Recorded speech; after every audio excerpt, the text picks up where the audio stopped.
cold start in the Audi S3, not a bad way to start the day.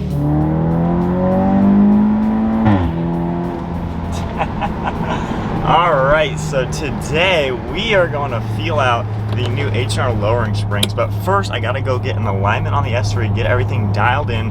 When I took off the original tires on the car, the rear right one had some pretty bad wear on the outside edge, and I think the front left one also looked a little off. So we got to get that dialed in. We'll see what kind of other adjustments we need to do now that we have the lowering springs installed, and of course the larger wheels and tires. They sit a lot wider than the stock ones. So let's go ahead and get the car dialed in and then check out what these new lowering springs have done for the exterior design, check out the new look of the car, the whole stance, and then talk about how much better the handling has got.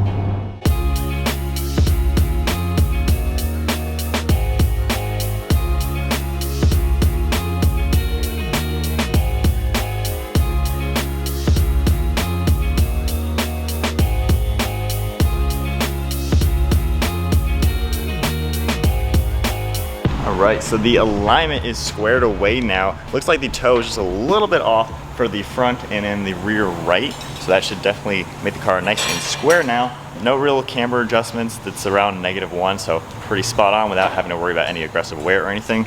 All right, so let's go ahead now and take a look at how much better the stance is on the S3.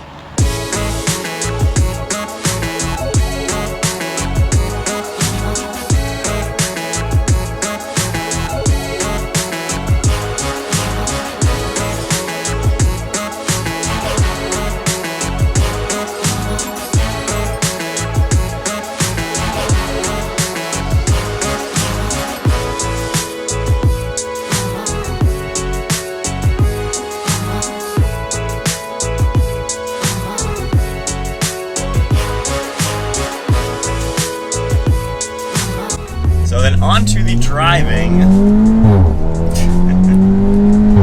With the new springs and everything set up on the Audi S3.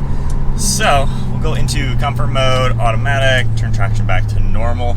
So with these H&R lowering springs, you still retain the factory settings of dynamic mode and comfort mode. So right now in comfort mode, it is a much softer ride than dynamic. Hitting bumps on bridges, it's still a very forgiving ride. You know, we really get the bumps that are absorbed nicely. It's a pretty smooth drive. You can tell it's a little bit stiffer than the stock setup. So on the highway, certain bumps, you can feel just a little bit more. But we're cruising right now around 50 miles an hour on a pretty decent road, and the car is nice and smooth. I like that aspect. So if I go into dynamic now, the car tightens up a little bit. I can feel those little tiny bumps just a little bit better. And when we take a nice turn, of course, the car handles it just a little bit better. So we really do still retain that factory setting of the hard and the soft setting. So nice and tight around those turns, and then going back down, it kind of softens up a little bit more body roll now. So I like that aspect a lot. Of course, looking at the ride height, it dropped it the perfect way. Now we have the H&R springs on our website, roseforspeed.com. These are the sport ones, the normal ones. We also have H&R's adjustable lowering springs. That's a really cool touch if you really want to fine tune it without going full coilover for kind of a cost-effective way. So those were an option that I could have gone with. However, I was pretty solid that, you know, about 3/4 of an inch was going to be absolutely perfect. And for this wheel and tire setup, I'll have those specs listed down below. I mean, it fits so perfect. They fit so nicely. They tuck in perfectly. Didn't have to do any aggressive camber as you saw in the alignment clips. So normal alignment, really just had to get that toe in check. And that way the tires are of course going to wear evenly, you know, be normal, everything, but I don't have to run around with crazy annoying camber, you know, riding like that, ruin my wheels or anything like that. I didn't want anything aggressive like that. And I feel like this drop is basically ideal. You get the drop to make it look good, but you don't have any issues. And the tires themselves, like I said, no rubbing, nothing like that. They tuck perfectly into the wheel well, and they are so freaking flush, like absolutely as flush as I could ever want them. These wheels are nice and flush, so that's a really good aspect. So let's go back to dynamic mode now. Play with the car on a few little twisties.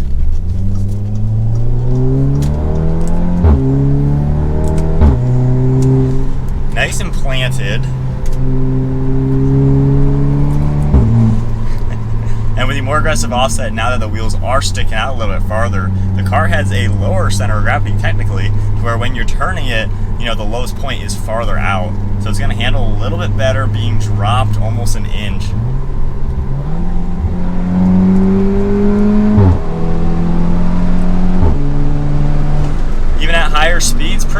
actually not that bad. Even for being a more aggressive offset, you know, still a pretty smooth ride.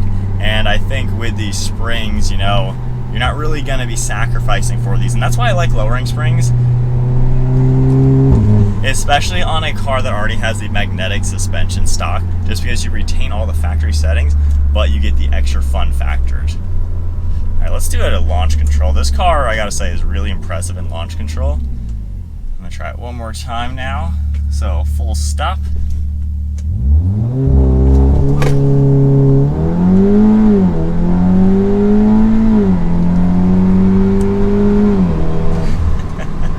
It's crazy. This thing is a fun little rocket. It's just crazy how with launch control it hooks, and these tires, they're gripping so nicely. They're Michelin all seasons, and I was really impressed with them so far. The 800 horsepower RS3 that I recently drove had these same tires, and if they're good enough for that kind of car, I mean, obviously they're going to be good enough on an S3.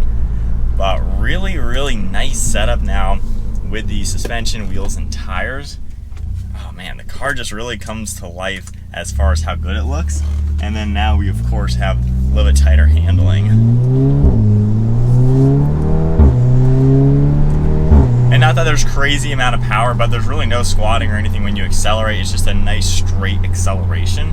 So I just like how solid the car feels, and even when you hit the brakes, I mean, there's really no brake dive or anything, nothing squirrely. It comes to a stop really nicely. So I think H&R, obviously they're a really top tier brand. That's why this is the third time I've done H&R lowering springs.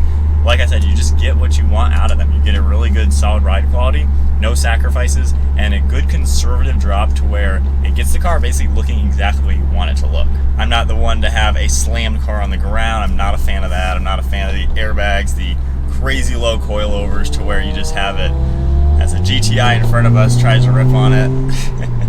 But I'm not a fan of just the slam cars, crazy camber, ruining your tires. So I like how with this S3 now with the springs, it's just that perfect ride quality and that perfect drop. And especially when you have the right set of wheels and tires, it comes together so nice. And then as we come up to a sharp turn, even going into bumps and things like that, it just feels solid. No rubbing or anything like that. Fast sweeper, nice and solid. Alright, so my initial impressions now driving the car. It's been a few days, of course, since I've installed the lowering springs on the S3, but I'm happy. They are as expected. Obviously, this is the third time I've done them, so I kind of knew what I was getting into. As far as the installation, if you missed the entire video, these are a direct install from your factory springs that come on the car. Super simple concept. The front certainly fought me a little bit with just getting them out of the knuckle. That's kind of to be expected. Some cars it's a little bit easier, but they are a direct fit. There's no noise. I know when I've done these installs before on lowering springs, people ask if the springs make any extra noise compared to stock. I haven't seen that. This all retain the factory rubber dampers that go on the top and in the bottom, both front and rear. So they're quiet just like normal, just like you would expect. And like I said, ride quality is what you would expect. It feels like stock, just a tad bit sharper. That way when you do hit those hard turns, the spring rate and everything helps you out to where the car stays more planted. And then the wheels and tires themselves, very happy with these Michelins. And these are going to be my new go-to all seasons. Obviously the GTR, I do have max performance summer tires from Michelin. The S3 though, being more of a daily year-round car, driving it up north and stuff, I wanted to have an all-season, and I'm very happy with these so far. The stock ones that I had, or I guess the original tires that came on my car, the Pirellis, they're all right cars. I've heard some mixed reviews about Pirellis, so I'm really glad to be back on Michelin's. And of course the ESR wheels, the third set of ESRs, and I really love them. Just a really good budget-friendly type of wheel. They are, I believe, the rotary forged, so a pretty good way to manufacture them without going too crazy. And like I said, that fitment, you just can't get any better. And if we take a look at the GTR, also sitting on the H&R lowering springs, it sits really nice and low, and it doesn't have to worry about scraping or anything. So both cars are low enough without sacrificing, and I still have plenty of ground clearance. Even getting up on the shop's alignment rack, plenty of ground clearance, not have any issues. And even the GTR being a much lower car, never really scrape anything, to be quite honest. So I think that about then wraps it up, my full review of the H&R springs on the S3. Once again, happy with them. If you're interested in picking up a set of H&R springs for your own car, take a look at our website, brosforspeed.com. We carry them for the S3, the GTR. We even have coilovers from them for a few of the cars, even the Audi R8, of course Supra and 370Z. So definitely check out our website linked below. And if you enjoyed today's video, give it a thumbs up, hit that subscribe button, and I'll see you guys in the next video.